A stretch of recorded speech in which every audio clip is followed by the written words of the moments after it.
The thing about the hack artist is that unlike other aliases, this one doesn't want to be a novelist.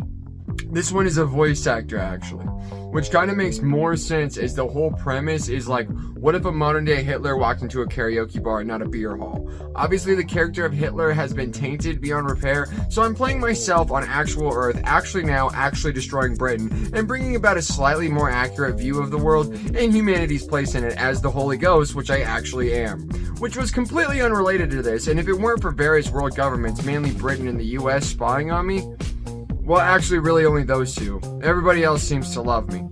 I even get some love from Erdogan the other night. I'm like, what? Angela Merkel is so polite on the psychic channels, and the Pope is just a dear. Putin's chill. I'm working a thing out with him and Zelensky. I keep saying, hey pals, you're using drones, why not buy a couple of VR headsets and take this to Rumble? Earthbending adventures and statesmanship. This way the leaders show their aptitude for quick thinking and physical prowess. No one gets hurt, and those neo-Nazis in the Asimov battalion can try and take over Britain. Just like ISIS, the CIA, the Method neo-Nazi division of the Hells Angels, probably the Latter-day Saints, that Sun cult from Korea, that Sun cult from Japan. Is Falun Gong still terrorizing, or are they just dancing? Who else? Who else wants peace? Oh yeah, the IRA, the Scottish equivalent of the IRA, what's left of Hamas after the PLO, and Israel make nice while hijacking cruise liners and whatever other. Oh yeah, all of Duterte's meth dealers he rounded up.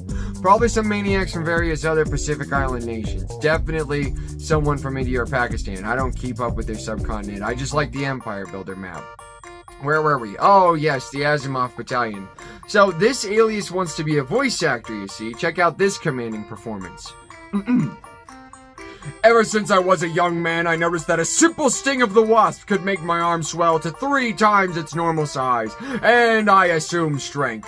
From there, I learned how to summon them. A little sugar in my lotion was all it took. And now that my masterwork is complete, I shall show you what true power looks like. Hits wall of shed, revealing thousands of wasps. Ha ha ha ha! Come to me, my pretties. Yes, fill me with your power. And scene. Pretty great, huh? So much more relatable than those stupid-ass novelist characters I was playing last month. Hey, it's a whole new month. This will be true at the beginning of every month, so maybe watch 31 days of my videos like I'm King Solomon and you're recovering from alcoholism and in a state-sanctioned rehab. As a matter of fact, the show starts right now. Sup, angry woman? I'm going to the woods alone because it's better than being with you, according to Proverbs. It's your ghost host with the most holes. Yes, that Holy Ghost, the hack artist, Lion King of 4chan, and more. I wanted to take a little break from all the hassle that is trying to convince the world to stop listening to Britain. But will the world listen to anyone but Britain? No. Apparently. Not with all this prophecy flying around. What about Revelations? What about the Rapture? What about Endless Paradise and all that jazz? First off, who promised you that? Kirk Cameron? Hell, even hell, as conceived of in modern fiction, is an invention of a British author named Milton. So that eternal torment thing is a British invention. Heaven, on the other hand, could be a number of things. Facebook, for instance. A cloud-based social media where you are always with your family, laughing and smiling forever. Almost lifelike with videos too. Why does he want it and Jesus is everywhere? Or heaven could be some form of merging with the earth consciousness. Mushrooms absorbing your personality to live on in the roots and leaves, communicating through the nutrients you deliver to the people's systems. That would honestly make the body and blood thing more plausible. However, this is already incredibly crowded and, well, basically operates like getting swallowed by a whale. You still get torn apart and fade like Alzheimer's or dementia, but a lot slower. Good luck with that, heaven. And again, these are both things you could tell an ancient person about, and they wouldn't know what to do with either of them. What with the lack of English and all. You could try and use pictures or runes, but they would only have what they conceive of, so probably people hanging out on clouds or becoming a tree, which are popular myths, so who knows. Then there's a technocratic version of the tree thing, VR heaven and all. Honestly, acid to mushrooms. Pick your poison. Not really my cup of tea. What else is heaven? Good place heaven. Basically Earth, but you can do whatever till you don't want to. Minecraft? Is that good enough for that one? Roblox? People joke about the sex paradise seemingly promised by jihadis, but anyone who's been around strangers, why would you want to go to a place with strangers who want to use your body? That the body you just left, by the way. Hopefully by the time you die, you're done with all the Earth stuff. Let's face it, you're here because you're addicted. You're addicted to breathing, to eating, to friends, to loved ones, to TV, to video games, to YouTube. You love it. You can't leave. Not yet. The ones who aren't addicted leave. I tried to. What's the point of a land where you can eat anything if you already live in America? Work at the food court at a mall. What's the point of a world where you can have all the sex you want? Plenty of porn to produce worldwide. Just find your nearest brothel or studio. Don't have money as a guy? Take it up the ass a few times. By the 5th time, you'll love it. The only thing you can't do in this heaven is spend time with your friends and family. They have worker school, you have worker school, they live over there, you live over here. They're the other political party, you're sane. Kids need extracurriculars, adults are working overtime. You're lucky if you get a week or so together and it's stressful the whole time. So good thing Facebook has that one covered. Otherwise, 2 out of 3 ain't bad. And maybe there's a way to achieve that in real life too. Certainly not with the way things are going, but why is that? Why do we need to each be advertised to separately? Each member of the household with a separate screen. The kids being advertised toys, the adults being advertised trips, the men being advertised hair loss shampoo, and the women being advertised hair dye. You can buy all of those things at Walmart. Was the family not going to shop together?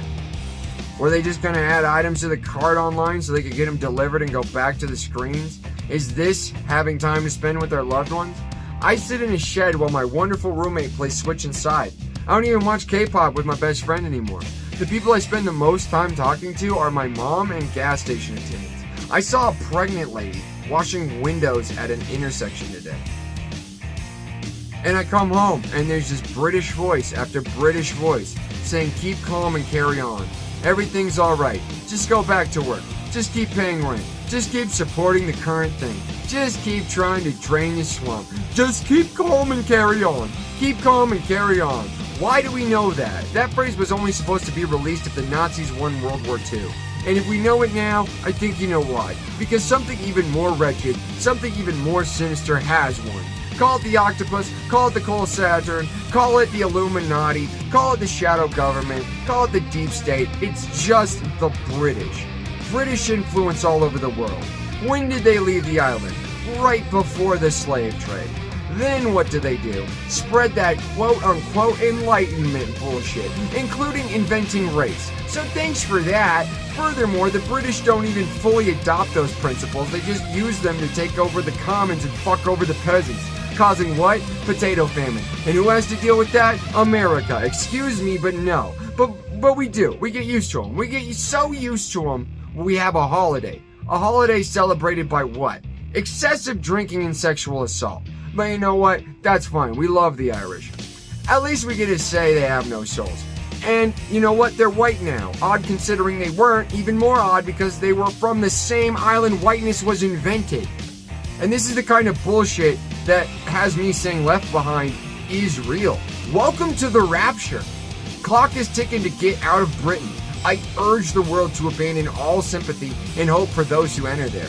Everyone else, I suggest start getting all the joy out of you want out of life. Because as far as I'm concerned, Nietzsche was the only one who even got it close. You keep making the same mistakes till you don't, and then I recommend you don't, and put as much distance between yourself and the times you did as possible.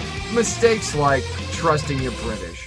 Free Abby, Brittany, Candace and Cardi, Demi, Emma, Frida Kahlo, free groupies for Haley Williams, no relation, free IUDs for everyone, free Joan Somi, Keira Knightley, Lacey Mosley, Melania, Nina, Oprah, Poppy, Queen Latifah, Rachel, Sarah, Tracy, Uma, free Vicky from Fairly Odd Parents. That girl has every right to not know how to handle that Omen child. Hanson and Hanson for president 2024.